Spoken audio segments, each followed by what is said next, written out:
460 கோடி வருடங்களாக நம்ம பூமி வந்து சூரியனை நோக்கி accelerate பண்ணிகிட்ருக்கு. For the past 4.5 billion years and even now, the earth has been accelerating towards the sun. The earth is still accelerating towards the sun. பூமியின் முடுக்கம் சூரியனின் மையத்தில் திசையில் அமைந்துள்ளது.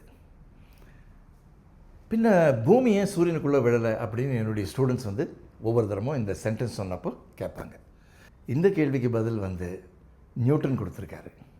அவர் வந்து ஒரு அருமையான தாட் எக்ஸ்பெரிமெண்ட், சிந்தனை சோதனை அவர் வந்து சஜஸ்ட் பண்ணியிருக்காரு. அதை பற்றி தான் இந்த வீடியோவில் நம்ம வந்து பேச போகிறோம். வெல்கம் டு சயின்ஸ் அரட்டை. வணக்கம், நான் பாலாஜி. நியூட்டன் சொல்கிறாரு, இமேஜின் ஒரு மலை இருக்குது, மலை மேலே வந்து ஒரு பீரங்கி இருக்குது. அந்த பீரங்கி என்ன பண்ணுறதுன்னா தோப்பு குண்டுகளை, கேனன் பால்ஸை வந்து ஷூட் பண்ணுறது. ஸோ முதல்ல வந்து ஒரு கேனன் பாலை வந்து ஹாரிசான்டல் டைரெக்ஷனில் ஷூட் பண்ணுறது, அந்த கேனன் பால் வந்து அப்படி வந்து விழுறது. இந்த தாட் எக்ஸ்பெரிமெண்ட்டில் வந்து ஏர் ஃப்ரிக்ஷனை நம்ம எடுத்துட்டோம். ஸோ இது வந்து ஒரு பேரபோலிக் ஆர்க்கில் வந்து விழுறது. இதை வந்து யூஸ்வலாக நம்ம வந்து ப்ரொஜெக்டைல் மோஷன்னு சொல்லுவோம். ப்ரொஜெக்டைல் மோஷன்னா என்ன? ப்ரொஜெக்டைல் மோஷன்னா uniform gravitational field, that is acceleration due to gravity 9.8 meters per second squared எடுத்துப்போம்.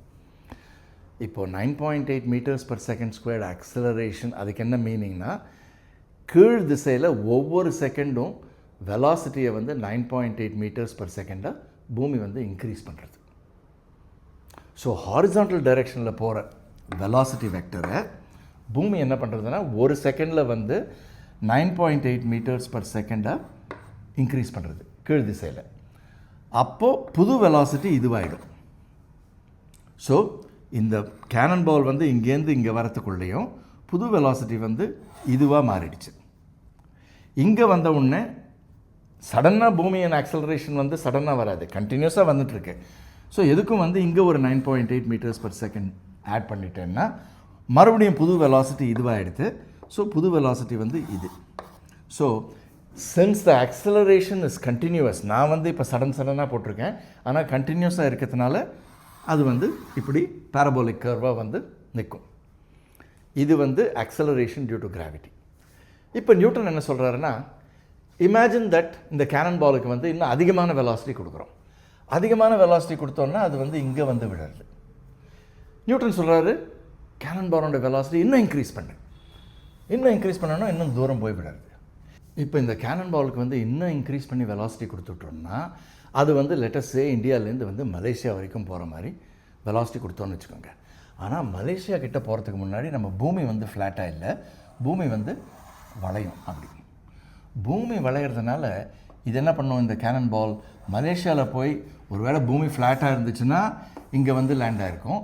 ஆனால் இப்போ வந்து பூமியின் வளைவினால் நேராக போயிட்டு ஜப்பானில் போய் விடுறது, இன்னும் அதிகமான டிஸ்டன்ஸ் போகிறது. இப்போது இன்னும் வெலாசிட்டி இன்க்ரீஸ் பண்ணலாம். இப்போ வந்து ஸ்கேல் மாற்றலான்னா ஜூம் அவுட் பண்ணிவிட்டு பூமியை பார்க்கலாம். இப்போ ஜூம் அவுட் பண்ணிவிட்டு பூமியை பார்க்குறோம். Of course it is not to scale.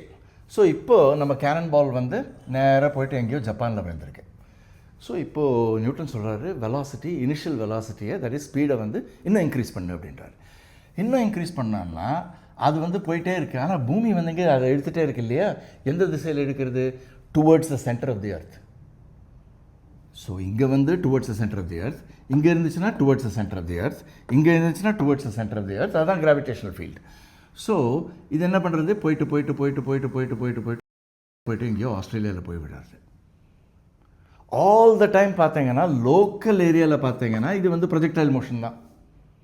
அந்த சின்ன ஏரியாவில் பார்த்தீங்கன்னா அங்கே வந்து கிராவிடேஷனல் ஃபீல்டுடைய டைரெக்ஷன் வந்து மாறலை. ஆனால் பூமியை மொத்தம் பார்த்தோன்னா கிராவிடேஷனல் ஃபீல்டு வந்து திசை மாறிட்டே இருக்குது. ரைட். ஸோ இப்போ வந்து ஆஸ்திரேலியாவில் வந்து வந்துருச்சு. எங்கே போகிறோன்னு உங்களுக்கே நீங்கள் கெஸ் பண்ணியிருப்பீங்க. இன்னும் கொஞ்சம் இன்க்ரீஸ் பண்ணலாம் வெலாசிட்டி இன்னும் இன்க்ரீஸ் பண்ணோன்னா போயிட்டு நேராக போயிட்டு சவுத் போலை தாண்டி எங்கேயோ போய் விடுறது. இன்னும் வெலாசிட்டி இன்க்ரீஸ் பண்ணுங்கள். வெலாசிட்டி இன்னும் இன்க்ரீஸ் பண்ணோன்னா ஃபாஸ்ட்டாக போயிட்டு பிரேசிலில் வந்து விடுறது. ஒன்ஸ் மோர் இன்க்ரீஸ் பண்ணோன்னா ஃபாஸ்ட்டாக போயிட்டுருக்கு. all the time it is accelerating towards the center of the earth. ஃபுல்லாக வந்து இந்த கேர்வில் போயிட்டு கடைசியில் ஸ்டார்டிங் பாயிண்ட்டுக்கு வந்திருக்கு வித் த சேம் ஸ்பீட். அப்போ என்ன பண்ணும்? மறுபடியும் சுற்றிட்டே இருக்கும். இந்த கேனன் பால் வந்து எர்த்தோடைய சேட்டலைட்டாக மாறிடுச்சு. ஸோ இந்த ஆர்டினரி ப்ரொஜெக்டைல் மோஷன் வந்து சர்க்குலர் மோஷனாக மாறிடுச்சு. ஸோ ஆல் த டைம் பார்த்தீங்கன்னா இது வந்து it is accelerating towards the centre of the earth. இதை வந்து சூரியனும் பூமியும் இதே மாதிரி தான் இருக்கும். இந்த கேனன் பாலை வந்து நீங்கள் எர்த்தாக நினச்சிக்கோங்க, இந்த எர்த்தை வந்து நீங்கள் வந்து சன்னாக நினச்சிக்கோங்க. So earth is going around the sun. Of course earth வந்து சன்னை சுற்றி ஒரு எலிப்டிக்கல் ஆர்பிட்டில் போகிறது. இன்றைக்கி எலிப்டிக்கல் ஆர்பிட் பற்றி பேச வேணாம், சிம்பிளாக வந்து சர்க்குலர் ஆர்பிட்னு வச்சுப்போம். So let us assume earth is going in a circular orbit. So earth is going in a circular orbit, continuously accelerating towards the center of the sun. எப்போ earth உருவாச்சோ 4.6 billion years ago, that is 460 கோடி வருடங்களுக்கு முன்னாடி, அன்னிலேருந்து இன்னைக்கு வரைக்கும் அது வந்து it is accelerating towards the sun. இப்போது அது சொன்னால் இப்போ கூட எக்ஸ்பிளைன் பண்ண அப்புறம் கூட உங்களுக்கு வந்து கொஞ்சம் பாதிக்கும். அது ஏன்னா நம்ம வந்து ஆக்சலரேஷனை நம்ம என்ன நினச்சிட்டோம்னா இன்க்ரீஸிங் ஸ்பீட்னு நினச்சிட்டோம். ஒரு ஸ்கூட்டரில் உட்காந்துருக்கோம், ஜொயின்னு வந்து ஸ்பீட் இன்க்ரீஸ் ஆச்சுன்னா அதே திசையில் திசை வேகமும் ஆக்சலரேஷனும் ஒரே திசையில் இருக்குது, அதுதான் ஆக்சலரேஷன் நினச்சிட்ருக்கோம். ஆனால் ஆக்சலரேஷன் என்றது rate of change of velocity. Velocity திசை வேகம், அதுக்கு திசையும் உண்டு வேகமும் உண்டு. திசை மாறினாலும் வேகம் மாறாவிட்டாலும் இட் இஸ் ஆக்சலரேட்டிங். திசை மாறாத வேகம் மட்டும் மாறிச்சுன்னா அதுவும் ஆக்சலரேஷன் தான். ரெண்டுமே மாறினா கூட அதுவும் வந்து ஆக்சலரேஷன் தான். ஸோ ஃபிசிக்ஸை பொறுத்தவரையிலையும் நீங்கள் வந்து டீசலரேஷன், ரிட்டார்டேஷன் அதெல்லாம் மறந்துடுங்க. ஆக்சலரேஷன் ஒன்று இருக்குது, it always points in the direction of force. திசை வேகம் velocity points in the direction of motion. So இது ரெண்டுத்தையும் வந்து எப்போ நீங்கள் வந்து மைண்டில் வந்து க்ளீனாக செப்பரேட் பண்ணுறீங்களோ அப்போ தான் வந்து இதெல்லாம் வந்து புரிய ஆரம்பிக்கும். சரி, இதை வந்து நான் கொஞ்சம் தெளிவாக எக்ஸ்பிளைன் பண்ணுறேன். சப்போஸ் இங்கே ஒரு ஆப்ஜெக்ட் இருக்குது, அது வந்து மேல் திசையில் வந்து அதுக்கு ஒரு வெலாசிட்டி இருக்குது. ஸோ அதை வந்து இந்த அம்பு வரைஞ்சி காமிக்கலாம்.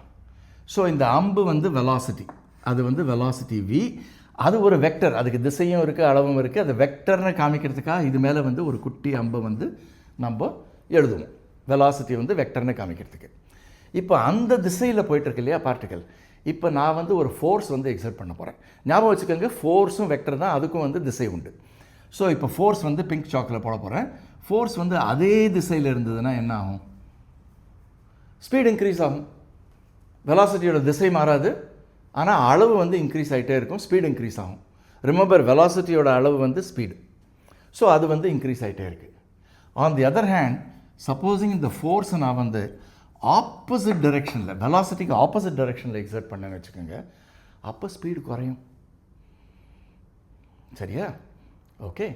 இப்போது with the velocity speed increases, opposite velocity speed decreases. ரெண்டுத்துக்கும் எக்ஸாக்ட்லி நடுவில், ரெண்டுத்துக்கும் நடுவில்னா எந்த டைரெக்ஷனில்? கரெக்டாக பர்பெண்டிகுலர் டைரெக்ஷனில்.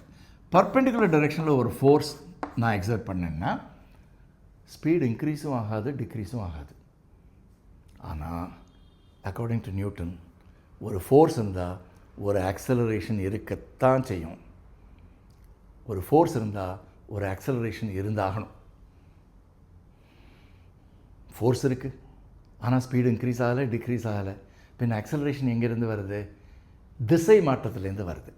தட் இஸ் வெலாசிட்டியோட திசை மாறும். ஸோ இந்த ஃபோர்ஸ் வந்து இந்த வெலாசிட்டியோட திசையை வந்து அந்த திசைக்கு மாற்றுறது, இழுக்கிறோம். ஸோ இந்த பார்ட்டிக்கிள் வந்து இங்கே வந்துடுச்சு, இப்போ இந்த திசையில் போயிட்டுருக்கு. இப்போ இதே திசையில் ஃபோர்ஸ் எக்ஸர்ட் பண்ணுறதுக்கு பதிலாக இந்த வெலாசிட்டிக்கு, புது வெலாசிட்டிக்கு மறுபடியும் பர்பெண்டிகுலராக ஒரு ஃபோர்ஸ் நான் எக்ஸர்ட் பண்ணுறேன்னு வச்சுக்கோங்க. அப்போ என்ன ஆகும்? மறுபடியும் வந்து ஸ்பீடு மாறாமல் திசை மட்டும் மாறும். திசை வந்து இந்த திசைக்கு போயிடும். ஸோ பார்ட்டிக்கிள் இங்கே வந்துடுச்சு. இப்போ மறுபடியும் வந்து ஒரு ஃபோர்ஸை வந்து புது வெலாசிட்டிக்கு பர்பெண்டிகுலராக நான் எக்ஸர்ட் பண்ணுறேன். பார்ட்டிக்கிள் வந்து இங்கே வந்துடுச்சு, இந்த திசையில் போய்ட்டுருக்கு. மறுபடியும் ஃபோர்ஸ் வந்து பர்பெண்டிகுலராக எக்ஸர்ட் பண்ணுறேன். இந்த மாதிரி பண்ணிகிட்டே இருந்தேன்னா பார்ட்டிக்கிள் வந்து ஒரு கர்வ் பாத்தில் போகும் வித் கான்ஸ்டன்ட் ஸ்பீட். இமேஜின் பண்ணி பாருங்கள், ஒரு பார்ட்டிக்கிள் வந்து இப்படி போயிட்டுருக்கு. அதனோட வெலாசிட்டிக்கு பர்பெண்டிகுலராக நான் வந்து இழுக்கிறேன். வெலாசிட்டியின் திசை மட்டும் மாறுறது, அளவு மாறாது. இப்போ இந்த திசையில் போயிட்டுருக்கு. மறுபடியும் ஃபோர்ஸை வந்து பர்பெண்டிகுலர் டு வெலாசிட்டி நான் இழுக்கிறேன். திசை மறுபடியும் மாறுறது. மறுபடியும் ஃபோர்ஸ் இந்த திசையில் இழுக்கிறேன். மறுபடியும் திசை மாறுறது. இந்த மாதிரி ஃபோர்ஸை வந்து எப்பொழுதுமே நான் வந்து வெலாசிட்டிக்கு பர்பெண்டிகுலராக வச்சேன்னா that means force is changing. ஏன்னா ஃபோர்ஸ் ஒரு வெக்டர், அதனுடைய திசை மாறிட்டே இருக்குது. அதனால் வந்து ஃபோர்ஸ் இஸ் ஆல்சோ சேஞ்சிங். இந்த மாதிரி கரெக்டாக ஃபோர்ஸை எப்பொழுதுமே வந்து வெலாசிட்டிக்கு பர்பெண்டிகுலராக வச்சேன்னா வெலாசிட்டியோட திசை மட்டும் மாறும், ஸ்பீடு கான்ஸ்டண்ட்டாக இருக்கும். அது வந்து இந்த மாதிரி கர்வில் போக ஆரம்பிக்கும். அதுக்கு மேலே இந்த ஃபோர்ஸ் எக்ஸர்ட் பண்ணுறேன் பாருங்கள், அதனுடைய அளவு மேக்னிடியூட் அதையும் கான்ஸ்டண்ட்டாக வச்சேன்னு வச்சுக்கோங்க. அஃப்கோர்ஸ் திசை மாறுறது, அதனால் ஃபோர்ஸ் மாறிட்டுருக்கு.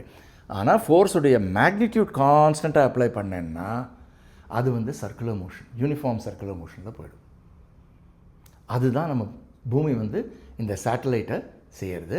அதுதான் வந்து சூரியன் வந்து பூமி மேலே செலுத்துகிற ஃபோர்ஸ். பூமியை பார்க்கலாமா? இப்போ இதுதான் சூரியன், இது வந்து பூமி. பூமி இந்த திசையில் போயிட்டுருக்கு, சூரியன் வந்து அதை தன்னுடைய திசையில் எடுக்கிறது. ஸோ அதனால் வந்து வெலாசிட்டி மாறுறது. வெலாசிட்டி மாறின உடனே பூமி இங்கே வருது, வெலாசிட்டி அந்த திசையில் இருக்குது. ஸோ இந்த மாதிரி வந்து பூமி வந்து ஒரு சர்க்குலர் ஆர்பிட்டில் போகிறது. பூமியின் திசை வேகம் will always be in the direction. பூமி இங்கே இருக்கச்சு எந்த திசையில் போயிட்டுருக்கு? இந்த திசையில். That is tangent to the path. So பூமி எங்கே இருந்தாலும் அதனுடைய velocity will be tangential to the path. Force வந்து நம்ம வந்து பர்பெண்டிகுலர் டு வெலாசிட்டி செலுத்திருக்கோம். ஸோ பர்பெண்டிகுலர் டு டேஞ்சென்ட் என்ன? ரேடியஸ். அது வந்து பர்பெண்டிகுலர். ஸோ ஃபோர்ஸ் வந்து எப்போவுமே டுவர்ட்ஸ் த சன் இருக்கும். அதனால் வந்து acceleration is always towards the sun. So பூமி வந்து it has been continuously accelerating and even now it is accelerating towards the sun. அது உங்களுக்கு இன்னும் பாதிச்சதுன்னா அது காரணம் வந்து நீங்கள் இன்னும் வந்து வெலாசிட்டி அண்ட் ஆக்சலரேஷனை வந்து தனித்தனியாக பிரிக்கலை. ஓகே, ஆக்சலரேஷன் என்றது rate of change of velocity. That means திசை வேகத்தின் மாற்ற விகிதம், rate of change. So velocity மாற மாற மாற அது வந்து அதனுடைய ஆக்சலரேஷன் வந்து பர்பெண்டிகுலர் டு வெலாசிட்டி இந்த சிச்சுவேஷன் இருக்குது. இந்த 460 கோடி வருடங்களில் ஒரு தரம் கூட பூமியின் வெலாசிட்டி வந்து சூரியனின் திசையில் பாயிண்ட் பண்ணதே இல்லை. அதனால் வந்து எர்த்துடைய மோஷன் வந்து சூரியனின் திசையில் இருந்ததே கிடையாது. Velocity is always tangential. என்னைக்காவது பூமியின் வெலாசிட்டி சூரியனின் திசையில் இருந்துச்சுன்னா நம்ம வந்து நம்ம ஃப்ரெண்ட்ஸை ஃபோன் பண்ணிவிட்டு குட் பை சொல்ல வேண்டியது தான். ஓகே, ஸோ அடுத்த வீடியோவில் சந்திப்போமா? Good by.